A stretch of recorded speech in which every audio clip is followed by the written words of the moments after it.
In today's video, I'm going to teach you how to leave a board on Trello. Whether you're cleaning up your workspace or stepping back from a project, knowing how to leave a board in Trello is essential for managing your digital environment effectively. So let's get started. First, you'll want to head over to Trello.com. This is your starting point where you'll log into your Trello account.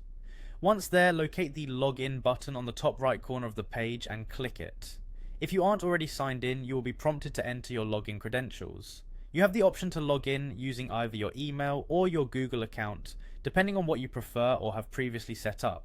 It's always helpful to know this flexibility exists, especially if you switch devices often. After logging in, you should find yourself on your Trello homepage. Now navigate to the boards section. This is where all your current and past projects are housed. Take a moment here and then continue into the Your Workspaces section.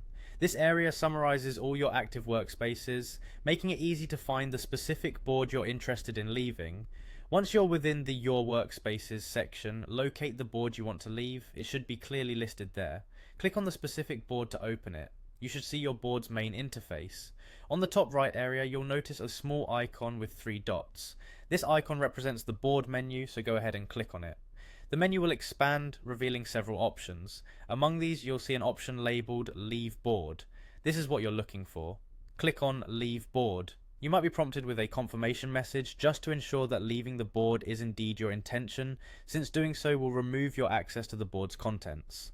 After confirming your choice, you should be removed from the board. As a final step, close the menu by clicking either the same 3-dot icon or simply navigating away from the current page. And there you have it. You've successfully left a Trello board. It's a straightforward process, but knowing exactly where and what to click can save a lot of troubleshooting and ensure that your workspace remains organized and relevant to your current projects. Thank you for watching, and if you found this tutorial helpful, don't forget to like and subscribe for more useful tips.